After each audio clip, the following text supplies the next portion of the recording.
Today we're going to empty a waterbed, and to do this we bought this kit called Making Waves Waterbed Drain and Fill Kit.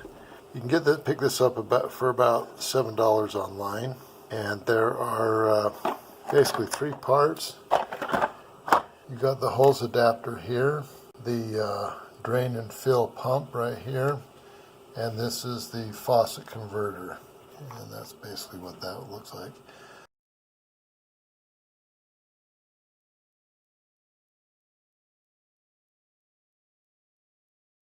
Alright, we're going to be removing this aerator from the faucet, and you'll want to use a cloth so that you don't scratch it all up, and then just get some pliers, get around it, and then just loosen it up. Then you can usually just unloosen it by hand once you get it loosened up a little bit. And then you're going to place the pump and drain kit. Actually, you need to put the adapter onto the aerator. So you'll just go ahead and screw this on.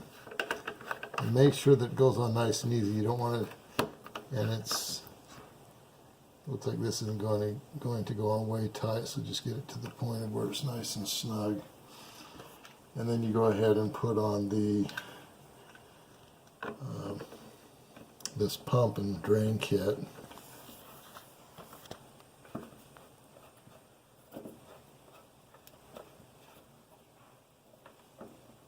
And you might need some pliers to hold this on so you can get it snug.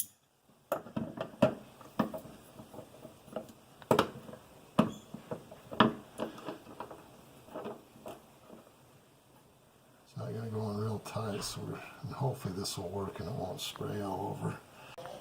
If you want to fill your waterbed, you're going to lift this pump up and then turn it, and then that will fill your waterbed because it'll stop the water from going through. If you're draining it, you take it down like that, and that will help suction the water out.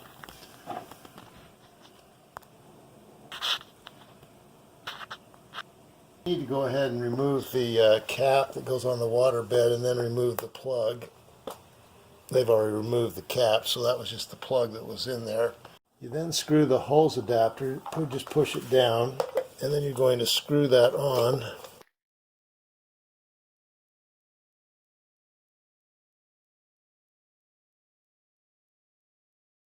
So you just go ahead and screw that on, get it nice and tight. Then we're going to connect the hose to this side.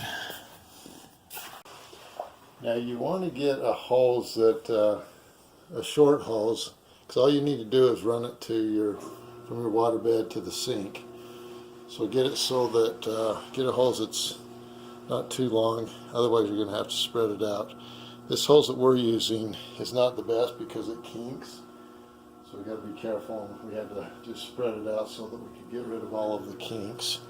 You then go ahead and screw the end of the hose into the waterbed, into the adapter. Get it nice and snug.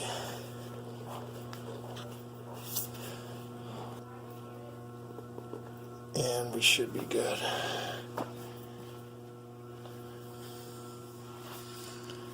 Now we're going to have to go through and get all the kinks out again. You want to make sure that you push the adapter into the waterbed so that you can get all the water out. Now it's down into the water, and we want to get something to prop this up. It's so that it's going into the waterbed. You then need to attach the hose to the drain and fill pump. And you'll notice it has on here the hose and where you need to attach everything, but we're going to have to put this on again. When you do this, you want to secure the pump by just hold on to it so that it doesn't turn around, and then just get this nice and snug.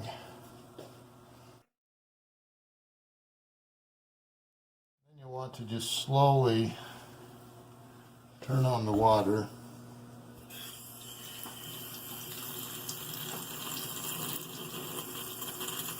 And then maybe check the other end, make sure that's okay. So there you have it. And you just need to let it run. Maybe secure this a little bit more.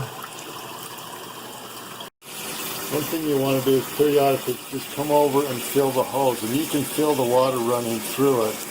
I came back a little bit earlier and felt the hose, and I could tell that there wasn't any water running through it, so I had to readjust the valve and readjust the hose at the water bed. So you want to do that maybe every 10, 15 minutes. You don't want to waste your time not draining the water. And there you have it. This is a queen size water bed, and it usually takes a few hours to drain it.